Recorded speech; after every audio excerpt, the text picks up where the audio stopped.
자, 이번에는 이제 공매 실전 투자 종합교육 과정에서 우리가 이제 공매와 경매가 어떠한 차이점이 있고 동시에 진행될 때 어떻게 대응해야 되는가 이 부분을 이제 공부를 하는데, 사실은 경매와 공매가 동시에 진행될 때 그만 잘 이용하면은 경매에서 낙찰받고 공매에서 낙찰받고, 잔금은 그중 낮은 가격으로 낙찰받은 거에다가 잔금을 납부하면 내가 이제 높은 가격으로 입찰한 경매나 공매는 이제 그 경매에서는 기각 처리되고 공매에서는 해제가 돼요.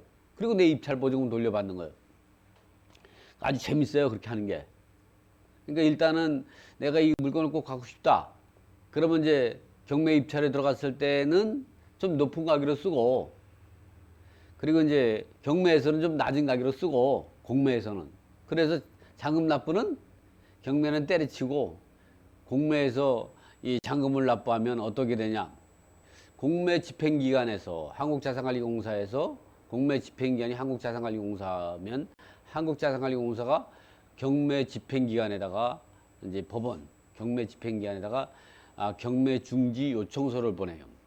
이미 이것은 그 공매로 해서 낙찰자가 잔금을 납부했기 때문에 이 경매를 진행하지 말아라 하는 얘기죠. 그러면 경매 집행기관에서는, 법원에서는 법원에서는 어떻게 하냐, 기각 처리하죠. 그리고 경매 기입 등기는 별도로 말소하지 않아요. 누가 하냐? 공매로 낙찰받은 그 낙찰자가 잔금을 납부하면 촉탁으로 말소 기준 권리 이후의 모든 권리는 촉탁으로 소멸시키는데, 거기에는 경매 기입 등기도 말소되는 하나의 권리에 불과하는 거죠. 이렇게 해서 진행이 돼요. 그러나 반대로, 예를 들어서 반대로 이거는 공매와 경매 중 어느 것이 먼저 그 낙찰받는 데가 중요하지 않아요. 이 국세지법에서는 공매 같은 경우는, 암지세상 공매 같은 경우 국세지법에서는 국세지법 77조에서 잔금을 납부하면 소유권 의존 등기 없이 원시 취득하게 되는 거죠. 경매에서는 민사집법 135조에 의해서 잔금을 납부하면 소유권 등기와 상관없이 소유권을 취득하는 거죠. 그래서 법원 경매나 암지세상 공매 같은 경우는 민법 187조의 규정에 따라 등기 없이 소유권을 취득하는 것, 신축, 상속, 경매, 공매는 그렇다는 거죠. 그 공매 중에서도 암지세상 공매만 그렇다는 거지, 나머지 공매는 민법 186조의 규정에 따라 반드시 등기를 해야 소유권을 취득하게 되는 거죠. 그런 것 때문에 이제 그런 상황이 되는 거죠. 그래서 이제 예를 들어 이번에 한 번 더 연습해 보면, 경매와 공매로 동시에 진행돼서 경매에서도 낙찰받고 공매에서도 낙찰됐다. 그런데 경매 낙찰자가 먼저 잔금을 납부하게 되면 법원에서는, 경매 집행기관에서는 이 한국자산관리공사에다가 공매 중지 요청서를 보내게 되죠.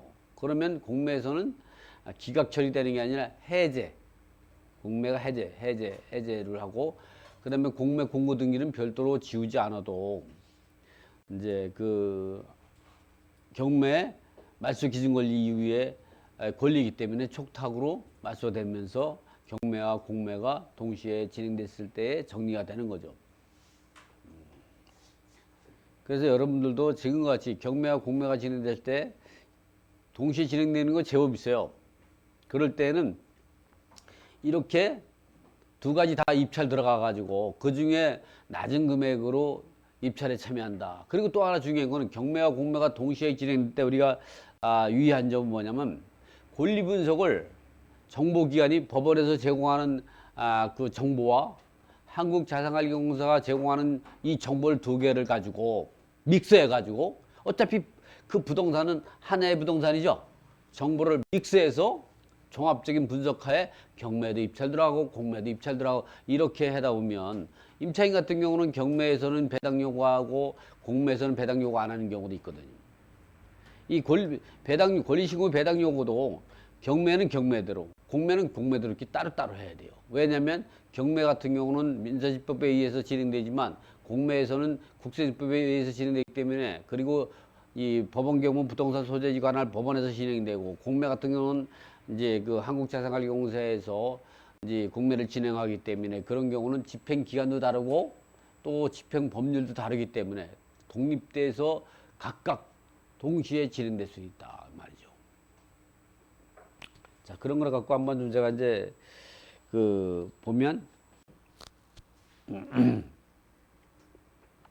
그럼 우리가 이제 공매와 경매의 차이점이 어떤 것이냐 그런 걸 잠깐만 간단하게 한번 좀 이제 요약 정리를 해보죠. 간단하게 이제 와 경매의 차이점을 요거를 간단하게 한번 정리할 필요가 있는 거죠. 간단하게. 저는 지금 지금 얘기하는 거 지금 제가 좀 법적 용어 외우고 막 이러죠. 이런 강의를 한 10년을 해왔어요. 이런 강의, 지금 같은 얘기를. 그러니까 뭐 이런 강의라든가 이런 거 알려주고 뭐 이런 게 사실은 어떻게 보면 제가 이제 강의는 사실 별도로 저녁에 준비하지 않아도 다 머릿속에 있는 내용들이. 아마 제가 이 강의를 할 때 하고 싶은 얘기를 참는 경우도 많아요. 왜냐면 한 강좌가 50분에 끝날 수 있게끔 해야 되기 때문에 하고 싶은 얘기도 못 참고 어떻게 보면 자랑하고 싶은 얘기도 많은데 안 하는 거예요. 그걸 하다 보면 그냥 30분이 후딱 지나가요. 그래서 근데 여러분이 이제 동영상을 듣거나 또는 이렇게 오프라인 강의 들을 때는 그런 게 중요해. 내가 어떻게 해서 돈을 벌고 이렇게 자랑하는 게 의미가 중요하지 않아요. 체계적으로 배우는 게 중요하죠. 그래서 교육 과정이 필요한 거고. 이것도 경매와 경매의 차이점이 뭐냐 이렇게 간단하게 우리가 좀 구분할 필요가 있는 거죠. 공부는 쉽게 배워서 또 어려운 물건도 쉬운 기초가 있어야만이 어려운 물건을 심층적으로 접근할 수가 있는 거예요.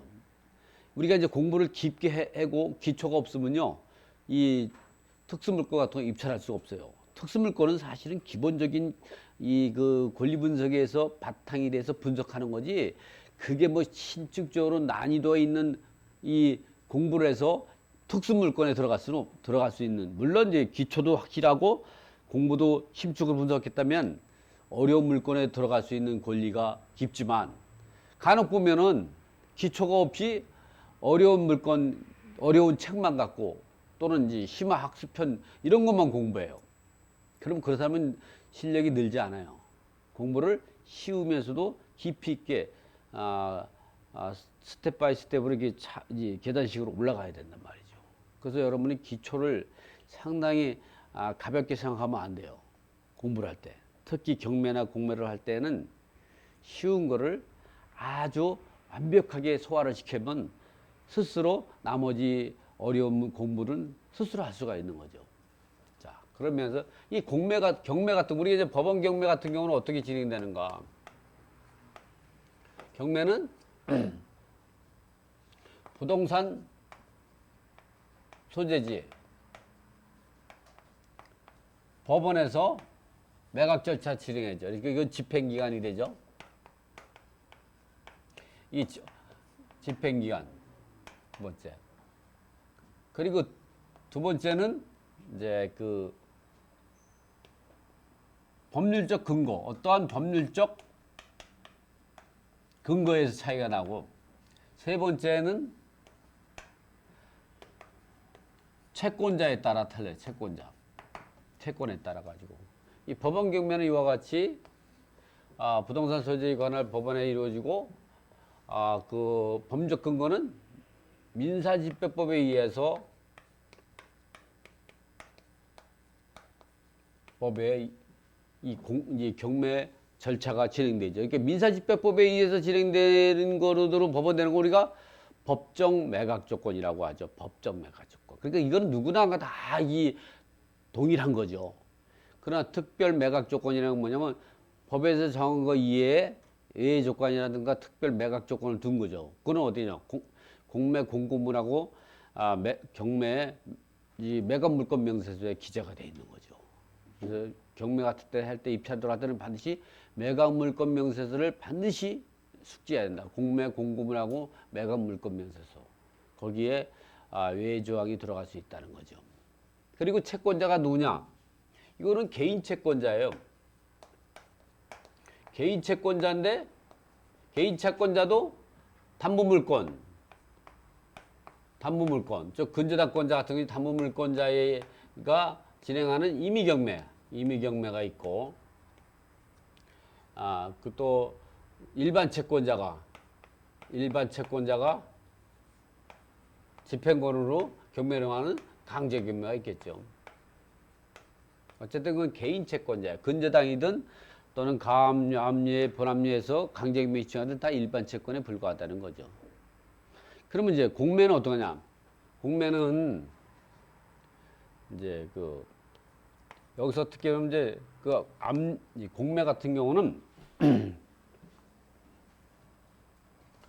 공매는 모두가 다 일치하는 건 아니지만 공매는 이제 공기관에서 진행돼요. 공기관. 이 공기관 중에서 대표적인 게 한국자산관리공사가 되죠. 여기서 뭐 거의 95% 이상 공매는 다 여기서 진행한다고 보시면 돼요. 즉 여러분이 잘 알고 있는 온비들을 가지고 있는 업체죠. 온비들은 전자자산 전자자산 처분 시스템이에요. 이 공매를 진행하는 매각 절차를 진행하는 어떻게 보면 프로그램이죠. 프로그램. 이 다음에 이제 범접근거는 이거는 국세증법이에요.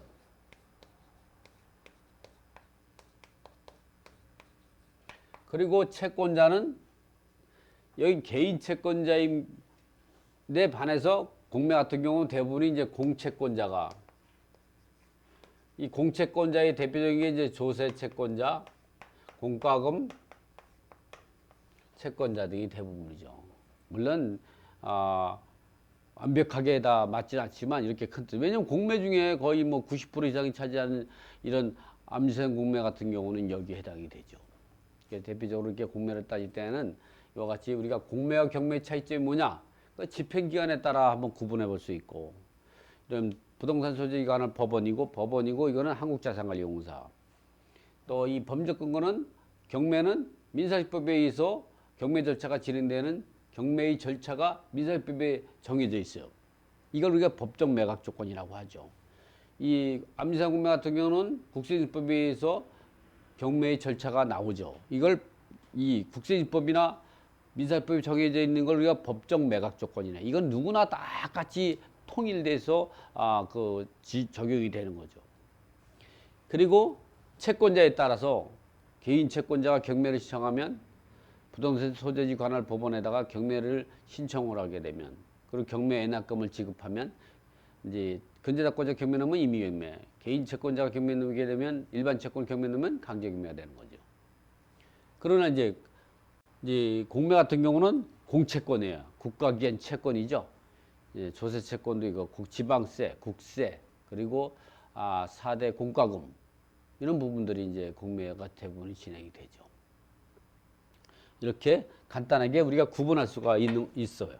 이제 공매 물건은 어떤 것이 있느냐, 이 부분에서 간단히 보면 이 공매 같은 경우는 꼭 법물 창고라고 봐도 돼요. 다양하게 물건이 있어요. 부동산만 있는 게 아니라 동산도 있고, 또 동산만 있는 게 아니라 또 이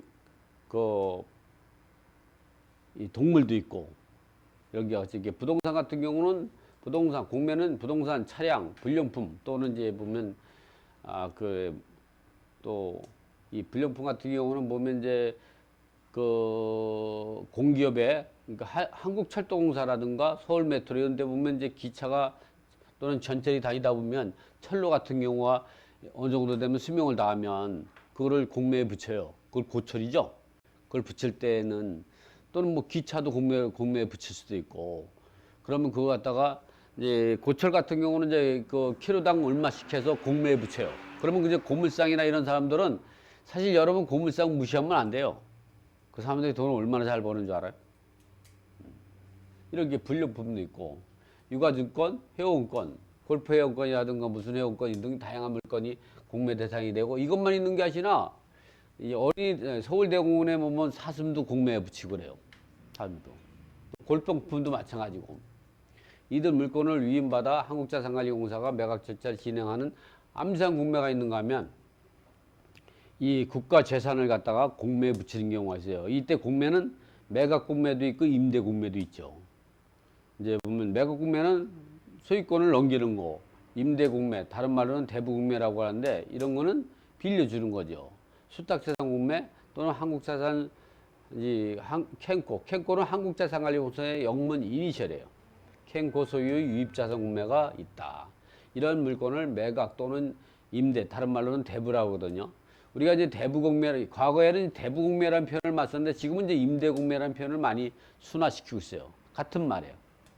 경쟁 입찰 방식으로 공매를 진행하게 되는 것이 원칙이다. 있지만 일정 가격으로 떨어졌을 때는 유찰계약, 다시 말하면 수의계약. 유찰계약은 과거에는 수의계약이라는 표현을 많이 썼는데 지금은 이제 유찰계약이라는 말이 표준화됐어요. 그래서 유찰계약이라는 게 이제 국세지수법에 나와 있어요. 아직도 국세지수법에는 수의계약이라는 표현도 쓰고 있어요. 여러분 수의계약이나 유찰계약은 같은 유찰됐을 때에 계약을 하는 거다. 이게 유찰계약이 맞는 거죠. 수의계약은 갑자기 이제 한문에서 나온 거죠. 우리가 임대 공매다. 이게 표현이 맞죠. 대부공매라는 거는 임대라는 말을 갖다가 한자로 푸는 것밖에 없거든요. 그렇기 때문에 우리가 이 대부공매라는 표현보다는 임대공매라는 표현을 쓰는 게 맞고 온비드에도 임대라고 나오죠. 대부라고 나오지 않아요. 그만큼 과거에는 대부공매라고 했지만 지금 임대공매로 순환되고 있다 이 말이죠. 그래서 암지상 공매 같은 경우는 보면 이렇게 4대 공과금, 암지상 공매는 이제 이렇게 국세 같은 경우는 세무서장, 지방세 같은 경우는 시군구청장이 하고, 이 공과금기관장 같은 경우는 이제 4대 공과금 같은 경우는 이제 국민건강이 이제 공매를 진행하죠. 이게 위임받아가지고. 지금은 이제 국민건강보험에서 국민연금, 고용산재보험 같은 걸 다 위임받아가지고 공매 처분 시스템을 진행하고 있어요. 이렇게 법이 바뀌어가지고. 어쨌든 이렇게 기간이 납부하지 않을 때 세금이나 공과금을 강제지수하기 위해서 체납자의 재산을 압류한 다음에 한국자산관리 공매 대행을 의뢰를 하게 되는 거. 이런 거 갖다가 우리가 암지상 공매라고 하고, 이런 암지상 공매는 국세지수법에 의해서 진행이 되는 거죠. 이 밖에 이제 수탁재산 같은 경우는 이제 보면 이렇게 비업무용재산에 대해서 공매와 양도세 감면에 대해서 수탁재산 공매가 진행돼. 이런 부분들은 자세한 내용은 이제 좀 여기 좀 그 본론에 들어가면 자세히 설명하고, 또 이렇게 국유재산 공매 같은 경우는 국가 소유 잡종 재산, 지금은 이제 국가 소유 일반 재산의 관리와 처분, 이 잡종 재산이 이제 일반 재산이라고 법이 바뀌었죠. 그래서 국가 소유 일반 재산의 관리와 처분을 일반에게 매각 또는 임대 공매로 매각하는 거였다. 이때는 소유자가 국가이기 때문에 국가 기관 등부터 매각 의뢰받은 한국자산관리공사가 매각 절차를 진행하게 되는 거죠. 이제 그리고 유입자산 공매는 한국자산관리공사가 어떻게 태동이 되냐면 부실채권 정리기금으로 인수하는, 그러니까 이 한국자산은 부실채권 정리를 위해서 만들어진 그 법률에 의해서 만들어진 한국자산관리공사법이에요. 그렇기 때문에 주 업무가 부실채권 정리를 위해서 태동한 이제 그 공사예요. 그래서 부실채권 정리기금으로 인수한 금융채권, 부실채권을 회수하는 과정에서, 그러니까 이럴 때는 근저당권자가 한국자산관리공사다 하면 한국자산관리공사가 금융기관의 부채권을 정리하기 위해서 근저당권을 회수해가지고 이제 공매에 붙이는 게 아니라 법원 경매를 통해서 매각 절차를 진행하지만 자기가 유입한 재산으로 매각한 것보다 가격이 떨어지기 때문에 한국자산관리공사가 직접 낙찰받는 걸 우리가 유입한다고 하는 거죠. 그러면 소유자가 한국자산관리공사가 되고, 이럴 때 한국자산관리공사가 매각 절차를 진행하는 거죠. 고정자산 같은 경우는 기업의 이 구조조정 과정에서 정리금융기관, 퇴출금융기관 등으로부터 취득한 자산으로 사옥, 점포, 연수원, 비업면재산 등을 일반인에게 공개경쟁 입찰 방식으로 하는데, 이런 경우는 기업 조정할 때, 기업을 갖다가 퇴출시킬 때, 그럴 때 생기고, 일반적으로 정상적인, 지금 같은 경우는 고정자산 같은 경우는 거의 없어요. 다 정리했죠. 이때는 이제 은행을 퇴출할 때 이런 게 나오는 거죠. 근데 이거는 금액이 커요. 몇백억씩 나오죠. 건물을 파니까. 이거 위에 이제 이용기한 등의 공매 물건이 있다. 이용기한 같은 경우는 이제 그 온비들 지금까지 앞에서까지 5번까지는 한국자산관리공사가 공매를 진행하는 주체가 돼요. 뭐 본인 거를 팔든 위임받아 팔든. 그러나 이용기관 같은 경우는 한국자산관리공사가 매각 절차를 진행하는 주체가 아니에요. 그러니까 한 번은 예를 들어서 쉽게 이야기하면 국감에서 국회의원이 이제 그 국가금을 할 때에 한국자산관리공사 국감을 할 때 와가지고 이용기관 물건 갖고 국회의원들이 이제 문제를 삼은 거예요. 왜 이렇게 매각 절차를 갖다 이제 엉터리 진행하냐? 그랬더니 한국자산관리공사가 그 이용기관 물건은 우리가 진행하는 것이 아니라 이용기관이 직접 온비드에다가 물건을 등록하고 매각 절차 진행하기 때문에 한국자산관리공사는 온비드만 대여해 주는 거지, 그 수수료만 받고 대여해 주는 거지 우리하고 상관이 없습니다. 이렇게 답변했답니다. 제가 이 얘기하면, 그러니까 이용기관 물건이 어떤 걸 얘기를 한 번에 이제 쉽게 설명해 준 거예요. 그러죠? 그렇기 때문에 온비드라는 그 관리를 한국자산관리공사가 투자해서 만든 거지만 그 물건을 다른 사람들이 이제 그 비용을 내고 물건까지 등록하고 입찰 절차까지만 진행되고 낙찰된 날부터 5일에서 10일 이내에 그 이용기관이 어디냐? 뭐 성남시청도 될 수 있고, 또는 이제 부천시청도 될 수 있고, 서울시청도 될 수 있고, 또 이 서울시 이 강남구 역삼 주민센터가 또 이용기관이, 주민센터에 뭘 파느냐? 컴퓨터라든가 또는 이제 냉장고라든가 뭐 노트북이라든가 이런 거 갖다가 이 업무용으로 쓰다가 이제 이 불륜핑이 되면, 사용 가치가 떨어지게 되면, 없어지게 되면 이렇게 되는 거죠. 또 서울대학원 같은 경우도 이용기관이, 서울대학원도 또 사슴이 너무 많이 양산이 된 거예요. 그러면 넘치면 일반 대중한테 공매에 붙이는 거죠. 또 이게 그 이에 또 뭐 문제 소방서 같은 경우도 마찬가지예요. 소방차 같은 거, 또 경찰의 순찰차도 마찬가지고, 또는 법무부의 이제 사택으로 쓰던, 전번에 같은 게 제가 이제 입찰 들어갔던 거는 김태정 법무장관이 양재동에 사옥으로 쓰던 거 제가 가봤거든요.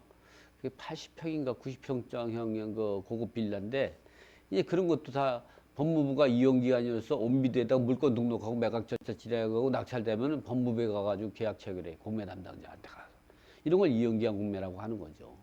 또 이용기관 공매 중에서는 이 서울 메트로 있죠? 인천 메트로, 부산 메트로 이런 지하철에서 지하철에 속에 있는 매점 있죠?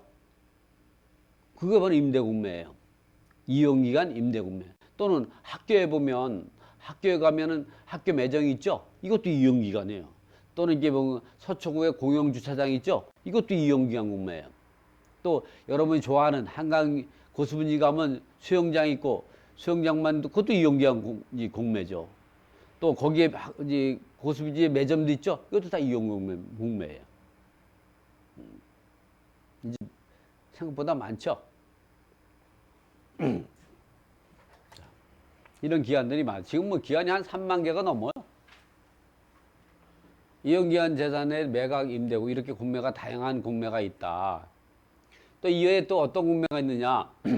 이 금융기관이라든가 신탁회사, 기업 등이 자기가 비업명자, 사용가치가 없어진 이 부동산, 뭐 이게 보면 저기가 있겠죠. 또 이 대사관이라든가 싱가포르 대사관이라든가 이런 데서 이제 직원용 숙소로 사용하던 고급 빌라라든가 아파트라든가 이런 것들, 또는 금융기관 뭐 신탁공매라든가 뭐 금융기관의 비업명재산, 또는 신탁회사의 담보신탁으로 또는 이제 분양형 관리신탁에서 이 미분양된 물건을 공매에 붙이는 거, 이런 부분들이 다, 이런 경우는 자기가 직접 온비드를 통하지 않고 직접 신문에 공고하고 직접 매각 절차를 진행해요. 그러니까 그게 법원처럼 그냥 물건 몇 개 안 가고 자기네가 직접 매각 절차를 진행하죠. 회의하듯이.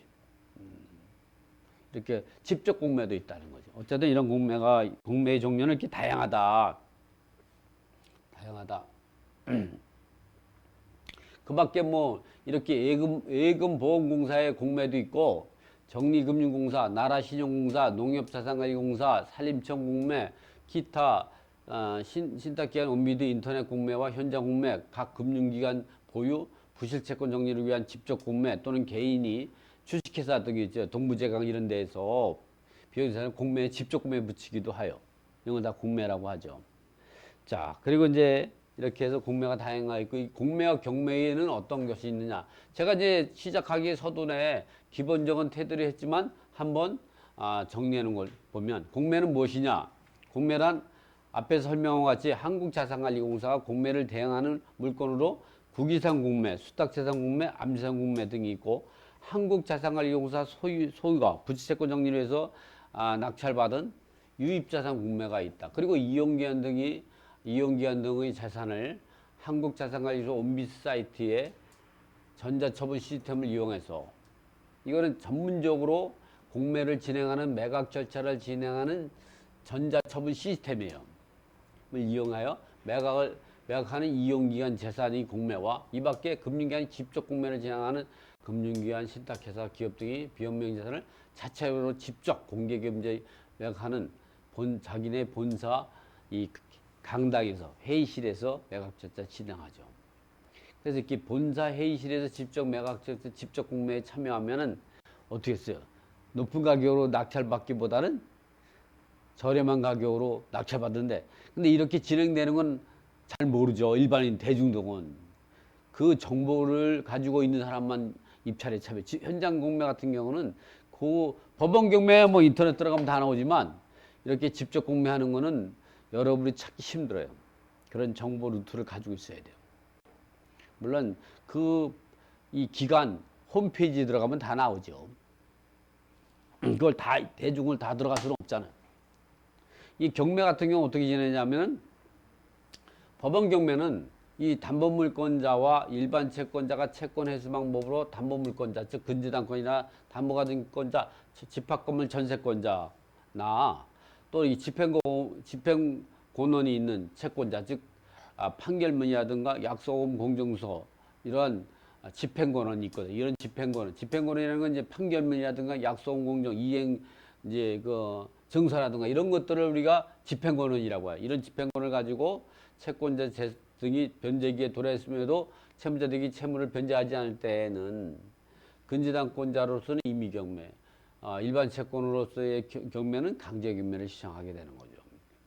물상보증인 또는 연대보증인 또는 본인 소유 재산을 갖다가 공매를 진행한다. 예, 공매와 경매는 우리가 어떠한 차이점이 있느냐, 이 부분을 또 보면, 이제 공매는 이제 공공기관에서 진행돼요. 한국자산관리공사가 이제 진행한다고 얘기하면 틀린 말이에요. 한국자산관리공사 이외에도 공기관이 상당히 많죠. 뭐 서울메트로도 있고 한국철도공사도 있고 또 뭐 이 한국토지신탁도 있고 또 예를 들어서 뭐 이런 공기업들이 많죠. 이런 공공기관이 라고 해요. 여기에 한국자산관리공사도 이 공공기관에 포함되는 건데, 근데 공매 물건을 제일 많이 가지고 있죠. 그래서 공매는 공공기관 등이 공공 목적을 가진 채권, 조세채권, 공가금채권과 본인이 비현명 재산, 그러니까 자기네가 사용하지 않고 남는 재산을 이제 등을 국세징수법의 매각 절차를 진행되고, 그 집행기한도 법원에서 매각하는 것이 아니라 공공기관에서 매각하게 되는데 공매의 대부분은 한국자산관리공사가 진행하고 있다. 공매 같은 경우는 이 공공기관에서 매각 주체가 되면서 법적 근거는 국세징수법에 의해서 매각 절차가 진행되고, 그리고 이제 채권 같은 경우는 공채권이 일반적이죠. 공채권과 이렇게 비현명 재산을 갖다가, 비현명 재산은 본인 소유의 재산을 갖다가 세금 가치를 달한 거, 또 불량품, 불량자산 같은 거 갖다가 우리가 매각 절차 진행하고 있다. 경매 같은 경우는 개인 채권자로서 이 담보물권자, 근저당도 개인 채권자예요. 또 일반 채권자로서 집행권을 가지고 있는 일반 채권자도 개인 채권자에 불과하죠. 그래서 담보물권자가나 일반 채권자가 민사집법에 의해서 매각 절차 진행하게 되고, 그 매각 기간은 부동산 소지지 관할 법원에서 매각 절차 진행하게 된다. 그러므로 개인 채권에 의해서 법원에서 매각하는 것을 우리가 경매라 이해하면 되고, 공채권 등으로 한국자산관리소 공공기관에서 매각하는 걸 공매라고 한다. 근데 여러분들 할 때는 이 법원 경매를 빼곤 모두가 다 공매라고 생각하시면 돼요. 하다못해 이런 것도 우리가 이 사경매 시장도 있죠. 그것도 공매라고 볼 수 있어요. 왜냐면 이제 농산물 같은 공매도 있고 또 골동문도 있고 미술품 이런 것들을 이 매각절제라는 이런 사경매 시장도 그것도 하나의 공매라고 볼 수가 있죠. 그래서 그런 부분들을 우리가 볼 수가 있는 거죠.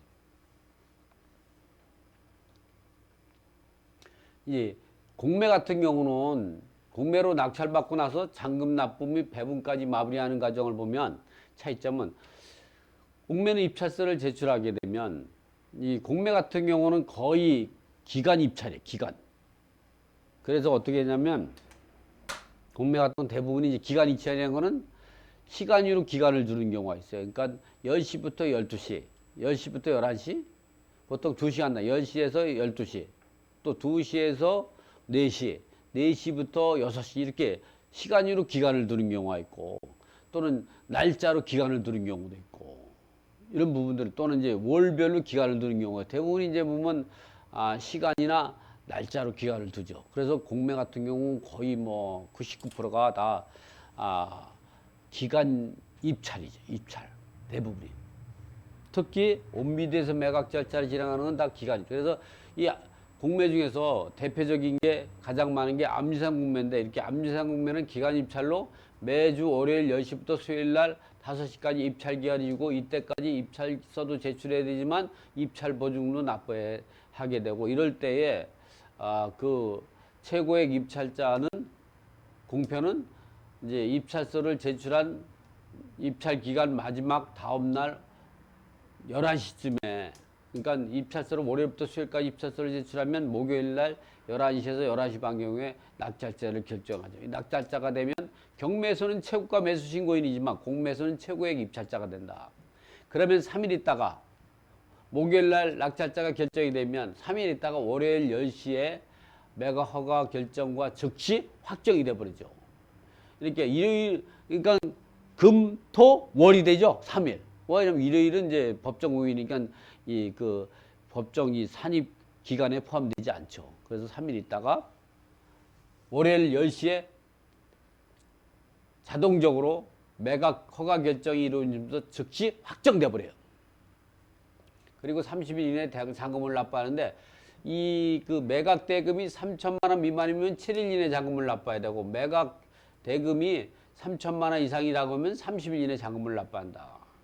그리고 이때까지 잔금을 납부하지 않을 때에는 10일간의 납부 최고 기한을 준다. 이 납부 최고 기한은 지연이 없이 납부 최고 기한을 주게 되고 이때까지 납부하지 않으면 대금을 납부하면 소유권을 취득하지만 대금을 미납하면 재매각 절차를 진행하게 되는 거예요. 중요한 건 뭐냐면 법정 경매 같은 경우는 재매각 3일 전까지 잔금을 납부하면 소유권을 취득하지만 공매에서는 이 납부 최고 기한 30일이고 10일을 추가한 최장 40일 이내 잔금을 납부하지 않으면 41일이 된 순간 입찰 보증은 포기되는 거예요. 몰수되는 거예요. 몰수돼서 이 경매 같은 경우는 몰수되면 배당재단에 포함되지만 공매는 몰수돼 가지고 위약금 성격이 있어요. 공매를 위임한 관서에 체납처분비 그리고 위임관서에 압류된 세금 이외에는 위탁자에게 외에는 체납자 겸 소유자에게 주게 돼요. 그렇기 때문에 이제 이런 것이 이제 그 법원에서의 몰수된 보증은 배당재단에 포함되는 거와 공매에서는 배당재단에 포함되는 게 아니라 위약금 성격이 있다. 그래서 공매 집행기간에 진행된 이제 그 체납처분비하고 공매 집행기간에 진행된 체납세액만 공제하고 나머지는 체납자 겸 소유자에게 지급한다. 법원 경매에서는 채무자 겸 소유지만 공매에서는 체납자 겸 이제 그 소유자라다. 왜냐하면 세금을 체납했다든가 공과금을 체납했다든가 해서 이러한 표현을 쓰고 있다는 거죠. 그래서 이렇게 진행이 된다. 그리고 여기서 우리가 또 중요한 거는 뭐냐면 이 매각 결정이 확정이 되고 이게 낙찰받고 이 매각 결정이 확정이 되기 전까지는 세 가지를 할 수 있다. 세 가지를. 첫 번째, 체납자가 낙찰자 동의 없이 체납액을 상환하고 공매를 취소할 수 있다. 취소를 할 수 있다. 그러나 매각 결정이 되고 나가지고 요 기간에는 낙찰자 동의 있어야만이 공매를 취소할 수 있다. 이 차이점이 있는 거죠.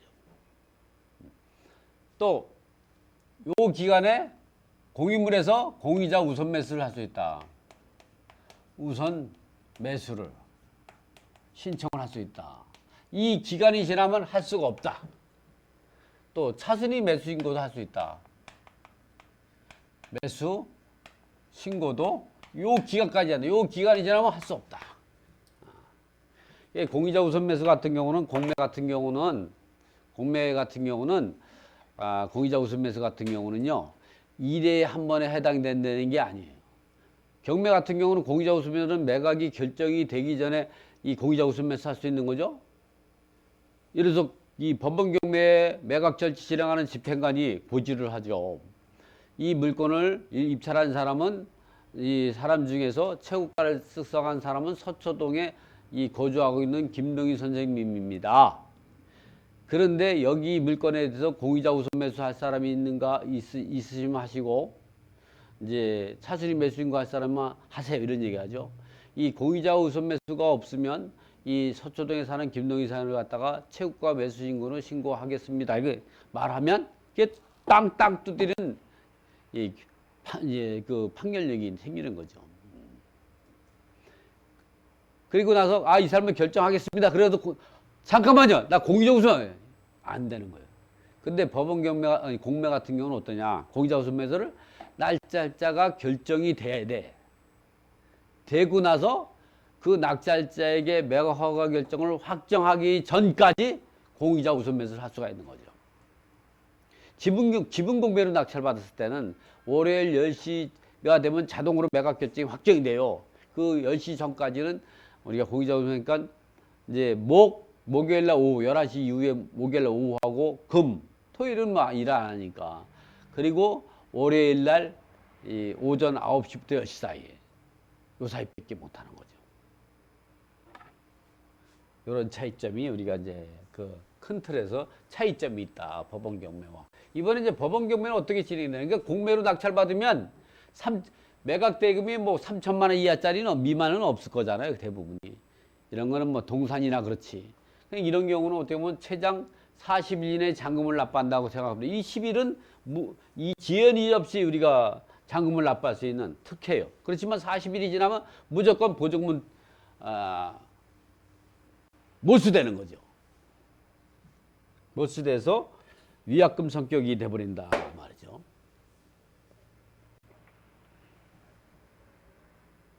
법원 경매 같은 경우는 이렇게 입찰서 제출하고 기일 입찰이에요. 법원은 기일 입찰이죠. 기간 입찰이라. 그래서 이렇게 낙찰자가 결정이 되면 우리가 매각 허가 결정을 한번 걸르고 매각 허가 결정이 확정이 되죠. 그때 낙찰받고 일주일 있다가 매각 허가 결정을 할 것인지 아니면 매각 불허가 결정을 할 것인지 할 때 이때 7일은 이 매각 허가 결정에 대한 이의를 할 수 있는 이해관계인에게 권리를 주게 되는 거죠. 매각 허가 결정이 되고 매각 확정이 되기까지는 매각 허가 결정에 대한 즉시 항고할 수 있는 기간을 주고 이 즉시 항고할 때는 이 항고 보증금을 이제 공탁해야 돼요. 확정이 되고 나가지고 30일의 잔금 납부 기한이 주고 이 잔금을 납부하게 되면 소유권을 가져오게 되고 그때로부터 30일에 배당기일이 잡히고 이 배당기일로부터 이제 3일 전에 배당표 원안을 갖다 이해관계인 열람 복사를 주고 공매 같은 경우는 잔금을 납부하면 배분기일로부터 역산해서 7일 전에 배분계산서를 작성해서 이해관계에 열람 신청권을 주고 그렇게 된 이유는 이 공매 같은 건 대부분이 위임받아서 하기 때문에 7일 전에 작성해서 위임관서, 공매를 위임한 관서에게 3일 전까지, 배분기일 3일 전까지 이거에 대한 배분계산서에 대해서 동의 여부를 물어보는 절차가 필요하기 때문에 배분계산서를 7일 전에 작성하게 되는 거죠. 어쨌든 배분에 대한 이의가 있는 분들은 이게 7일 전부터 우리가 적극적으로 대처할 수가 있는 거죠. 이게 법원 경매와 공매의 차이점이죠. 그래서 경매에서는 뭘 생각하냐? 낙찰받고 나면 44일 있다 잔금을 납부한다면 되고 배당기일은 낙찰받고 나서 74일 있다가 그 배당기일이 잡힌다. 이 정도는 우리가 알고 있으면 되는 거예요. 그 정도. 자, 그리고 이번에는 뭐냐면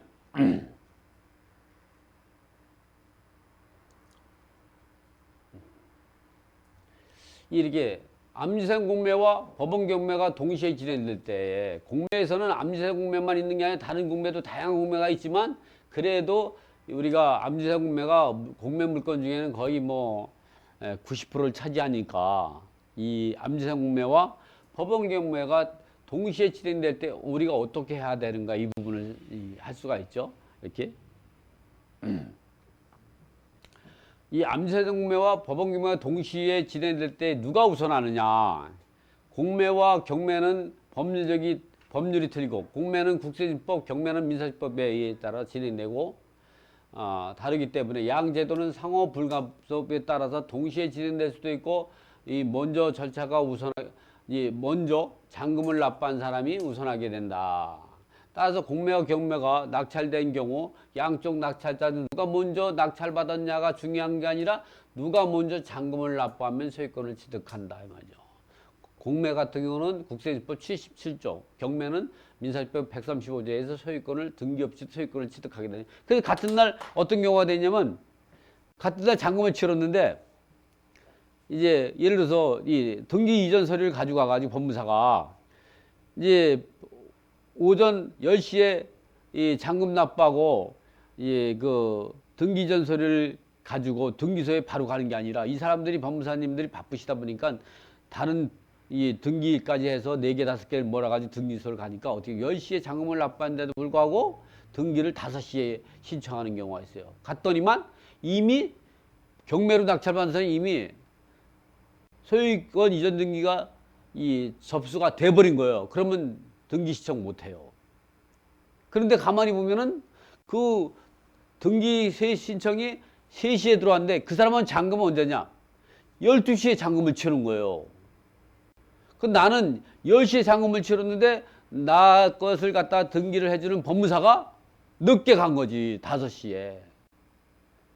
그 접수를 하려고 했더니 등기관이 받아주지 않아요. 이미 경매로 소유권 이전 등기 절차가 들어왔기 때문에 접수번호가 빠르기 때문에 당신은 제3자의 물건에서 하려면 그 경매로 낙찰받은 사람한테 소유권 서류를 받아오지 않는 등기 이전 서류를 할 수가 없다 이런 얘기를 할 수가 있는 거죠. 근데 그 사람 먼저 한 사람은 잔금을 12시에 잔금을 납부한 거예요.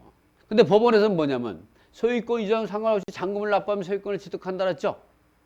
경매는 민사집법 135조에서 공매는 국세집법 77조에 그럴 때에는 등기를 했대도 무효가 되는 거예요.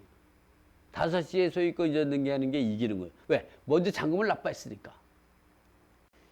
이걸 의미하는 거예요. 근데 실질적으로 그런 사례가 있어요. 저도 한 번 딱 봤어요.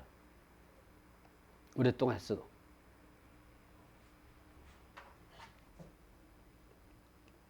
또 국세집법상 공매 절차와 민사집법 진행되는 경매 절차 동시에 진행된다면 이 국세집법상 진행되는 공매 절차와 민사집법 진행되는 경매 절차는 별개의 절차로서 그 절차 상호간의 관계를 조정하는 법률이 규정이 없으므로 어느 한쪽이 다른 한쪽의 진행 절차에 관여할 수 없다.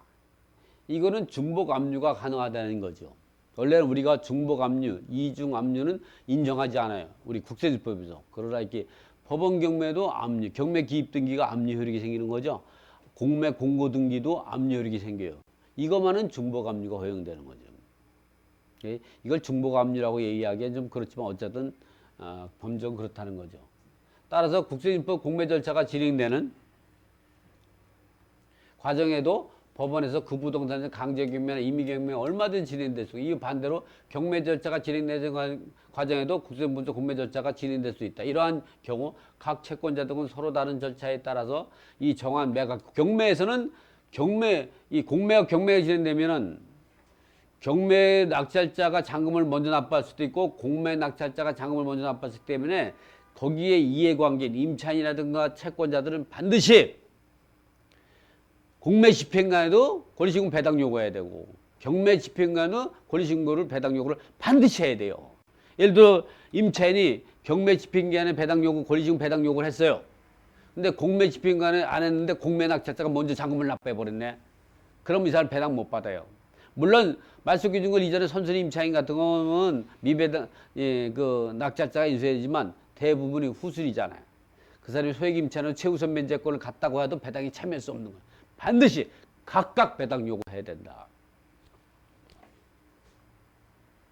이번에는 이제 경매 기입 등기 이후에 입주한 임차인이 있고 공매 공고 등기 이후에 입주한 임차인이 있어요.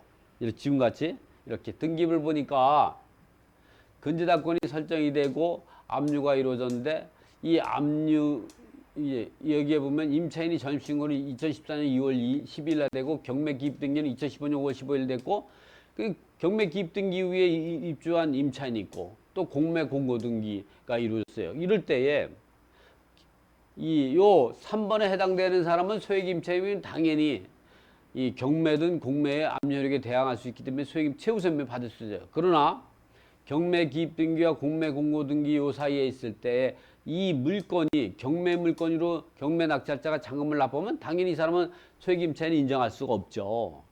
그런데 이 공매 낙찰자가 잔금을 납부했을 때 이 사람이 소액 임차인으로서 인정이 될 것이냐 이런 문제가 되죠.